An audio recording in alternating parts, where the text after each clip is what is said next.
समय जो अपडेट निकल कर आ रही है वो आपको जानना जरूरी है, पर इससे पहले एक लाइक करके सब्सक्राइब बटन को प्यार से दबा दीजिए। बहुत कुछ चला इस वक्त जियो पॉलिटिक्स में, और इस समय जो अपडेट आ रही है वो आ रही है गाजा पीस डील से, जिसमें पहले हमास ने छोड़े 20 बंधक और फिर ब्रिटेन के पीएम ने दिया बड़ा बयान, और इस बयान में जो बातें उन्होंने रखी वो आपको चौंका भी सकती हैं। वहीं दूसरी तरफ कहा जाए तो अमेरिका जिस तरह चाइना को टारगेट कर रहा है, तो उसी के चलते हुए अमेरिका से बदला लेने के लिए अब पाकिस्तान और चाइना एक होने वाली हैं। तो ये भी बड़ी अपडेट सामने निकल कर आ रही है। और वहीं ट्रम्प लगाने वाले हैं जिनपिंग पर 100% टैरिफ, वो भी पहले से ज्यादा। तो इस समय देखा जाए तो पूरे विश्व में कई देश एक दूसरे को टारगेट करते हुए नजर आ रहे हैं। तो देखो, पहली अपडेट ये है कि गाजा पीस डील से पहले हमास ने छोड़े 20 बंधक, ब्रिटेन के पीएम ने दिया बड़ा बयान। सोमवार को होने वाला गाजा शांति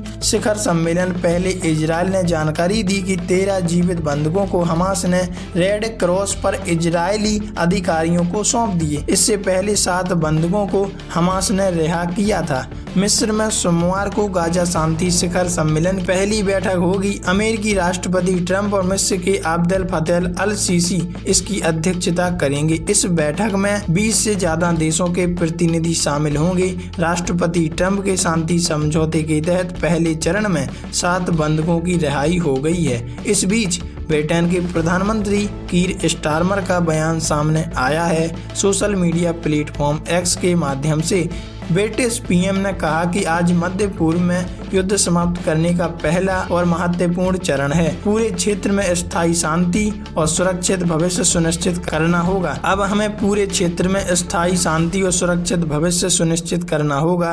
ब्रिटेन गाजा में नागरिकों के लिए अतिरिक्त मानवीय सहायता प्रदान कर रहा है और हम इसके पुनर्निर्माण में तेजी लाने के प्रयासों का नेतृत्व करेंगे। फिलिस्तीन के 2000 कैदियों को इजराइल करेगा रिहा। अमेरिकी राष्ट्रपति मिस्र में आयोजित इस बैठक में शामिल होने से पहले इजराइल के दौरे पर पहुंचे हैं हाला हवाला पूछने।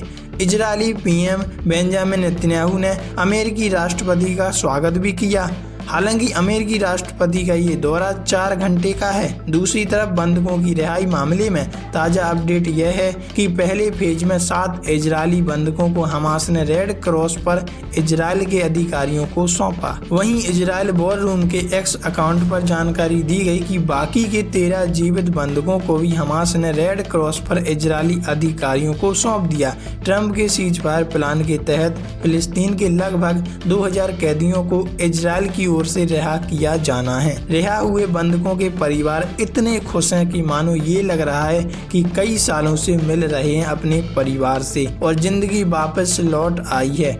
इजरायली वॉर रूम ने जानकारी दी है कि रिहा हुए बंधकों में से एक मतान के परिवार ने कहा कि हम फिर से सांस ले सकते हैं। हमारा मतान घर आ गया। हमारा प्यारा बेटा 2 साल बाद हमारे पास लौट आया है और हमें उस पर बहुत गर्व है। हम उसकी हिम्मत की कद्र करते हैं कि कैसे दुश्मन देशों के चंगुल में रहकर अपनी हिम्मत दिखाई और आज हमारी आंखों के सामने है। हम उसे गले लगाए बिना नहीं रह सकते और हम उसके साथ उसकी वापसी की योजना बना रहे हैं। वहीं दूसरी ओर जियो पॉलिटिक्स के गलियारों में ये भी खबरें आ रही हैं कि ट्रंप से बदला लेने के लिए अब पाकिस्तान चाइना का हाथ थामने वाला है।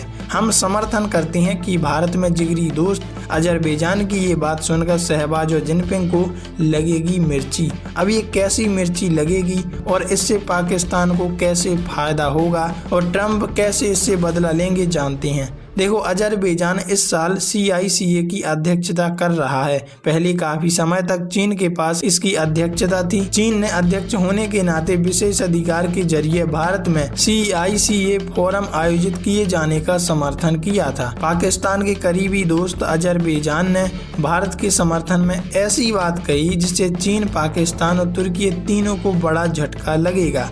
अजरबैजान को पाकिस्तान का रणनीतिक साझेदार माना जा रहा है और ऑपरेशन सिंदूर के दौरान भी वह पाकिस्तान के साथ खड़ा नजर आया था। इस दौरान उसने पाकिस्तान के सपोर्ट में कई बयान भी दिए थे, लेकिन अब उसने ऐसी बात कही जिससे पाकिस्तान के पैरों के नीचे से जमीन खिसक जाएगी। अजरबैजान ने conference on interaction and confidence का फोरम अगले साल 2026 में भारत में आयोजित किए जाने का समर्थन किया, जो चीन और पाकिस्तान के लिए बड़ा रेड सिग्नल है। इस साल अजरबैजान CICA की अध्यक्षता कर रहा है और भारत के पक्ष में यह फैसला उसका खुद का है। CICA का अध्यक्ष होने के नाते उसके पास यह विशेष अधिकार है कि वह अपना फैसला कभी भी किसी भी वक्त सुना सकता है और किसी भी देश के फेवर में। ET की रिपोर्ट के अनुसार अजरबैजान अगला CICA फोरम भारत में आयोजित करने के प्रस्ताव का समर्थन करने के लिए तैयार है। सोचो, जो देश ऑपरेशन सिंदूर के दौरान पाकिस्तान का समर्थन कर रहा था, आज वो पाकिस्तान के विरोध में खड़ा होता नजर आ रहा है और भारत के पक्ष में हाथ मिलाता नजर आ रहा है। भारत में यह CICA का पहला सम्मेलन होगा। पिछले कई दशकों से CICA फोरम की अध्यक्षता चीन के पास रही, लेकिन अब इसकी अध्यक्षता अजरबैजान के पास है और उसने भारत में अगला सम्मेलन आयोजित करने पर सहमति दे दी है। बताया जा रहा है कि अजरबैजान ने भारत में फोरम आयोजित करने का जो फैसला किया वह CICA फोरम का अध्यक्ष होने के नाते उसका अधिकार है, जो आम सहमति पर आधारित नहीं है और ना इसमें फोर्स कर सकता है पाकिस्तान कि तुम कैसा ये कर रहे हो काम। ऐसे में उसका ऐसा फैसला लेना बड़ी बात है, क्योंकि ऑपरेशन सिंदूर के दौरान देखा गया था कि तुर्की के साथ अजरबैजान ने भी पाकिस्तान का खुलकर समर्थन किया था, खुलकर साथ दिया था। तो इस बात से आप जान सकते हैं कि कैसे बाजी पलट सकती है थोड़े से समय में। भारतीय विदेश मंत्रालय के Indian council of world affairs के तहत फोरम आयोजित किया जाएगा। भारत 9-10 सितंबर को अजरबैजान की राजधानी बाकू में CICA फोरम में शामिल हो चुका है। नूतन कपूर महावार की अध्यक्षता में IECWA डेलीगेशन कार्यक्रम में शामिल होने के लिए बाकू गया था। तो इस तरह हम देख सकते हैं कि कैसे कभी भी कुछ भी हो सकता है। जो अजरबैजान पाकिस्तान का समर्थन दे रहा था, तुर्की के साथ मिलकर ड्रोन भेज रहा था और हथियार मुहैया करा रहा था पाकिस्तान के लिए ऑपरेशन सिंदूर के दौरान, वही अजरबैजान अब भारत के पक्ष में उतर आया है।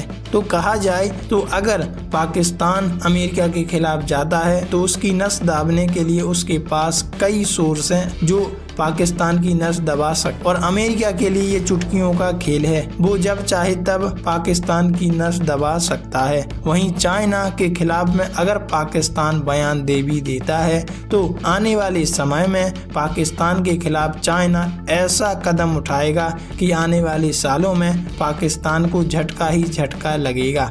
वैसे आप इस बारे में क्या राय रखते हैं? क्या वास्तव में पाकिस्तान को पड़ोसी मुल्कों के साथ ऐसा करना चाहिए या अमेरिका से हाथ मिलाना चाहिए? कमेंट में लिखकर अपनी राय जरूर साझा कीजिएगा।